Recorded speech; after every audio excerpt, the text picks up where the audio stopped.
عن جرير بن عبد الله رضي الله عنه قال سمعت رسول الله صلى الله عليه وسلم ما من رجل يكون في قوم يعمل فيهم بالمعاصي يقدرون على أن يغيروا عليه ولا يغيرون إلا أصابهم الله بعقاب قبل أن يموتوا রাহু আবু দাউদ।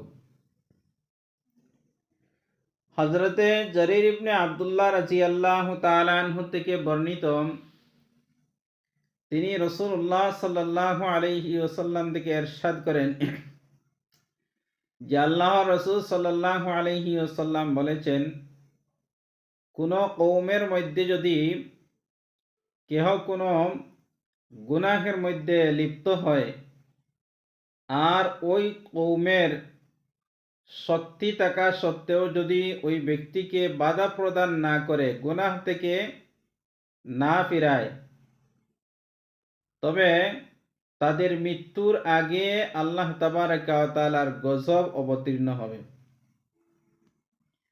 মুহতারাম ভাই, দোস্ত আর বুজুর্গ,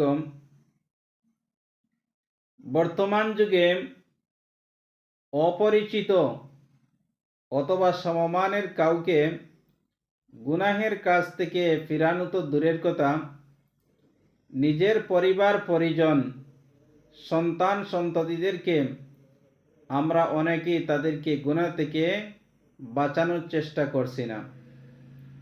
অথচ এই গুনাহের কারণে আমাদের পরিবার পরিজন সন্তান সন্ততিরা জাহান্নামের মধ্যে নিক্ষিপ্ত হচ্ছে। যেই জাহান্নামটা আল্লাহ তাবারাকা ওয়া তাআলা ভরপুর করবেন। আল্লাহ তাআলা কোরআন শরীফের মধ্যে বলেন, ওয়াকুদুহান নাস ওয়াল হিজারা, জাহান্নামের খানি দিবেন আল্লাহ তাবারাকা ওয়া তাআলা পাথর এবং মানুষ দ্বারা। ওই জাহান্নামের মধ্যে আপনার আমার সন্তান সন্ততিরা গিয়া পড়তেছে।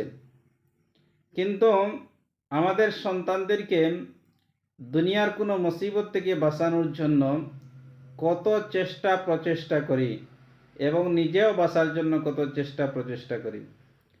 সাপোজ আপনারা মনে করেন, উদাহরণস্বরূপ, যে রাষ্ট্র ক্ষমতায় যারা থাকে এদের বিরুদ্ধে যদি আপনার সন্তান কোনো কথা বলে অথবা তাদের বিরোধী কোনো দলের মিটিং মিছিলের মধ্যে যদি আপনার সন্তান যায়, তাহলে রাষ্ট্রীয় পক্ষ তাকে গ্রেফতার করবে, মারধর করবে, জেল হাজত দিবে। এই জন্য আপনার সন্তানকে বাঁচানোর জন্য আপনি কত চেষ্টা প্রচেষ্টা করেন এবং নিজেও এই সমস্ত দায়ভার থেকে বাঁচার জন্য আপনার ছেলেকে প্রহার করেন, অনেক কিছু করেন। কিন্তু আপনার ছেলে, আপনার মেয়ে, আপনার পরিবার পরিজন জাহান্নামের আগুনের মধ্যে নিক্ষিপ্ত হচ্ছে। এখান থেকে বাঁচানোর জন্য আপনি কোনো চেষ্টা প্রচেষ্টা করেন না।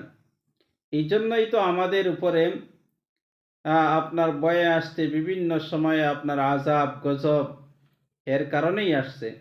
আল্লাহ তাবারাকা ওয়া তাআলা আমাদের সকলকে এই সমস্ত থেকে হেফাজত করুন এবং দ্বীনের দাওয়াত দেওয়ার জন্য প্রত্যেককে আল্লাহ তাআলা তৌফিক দান করুক। আমিন।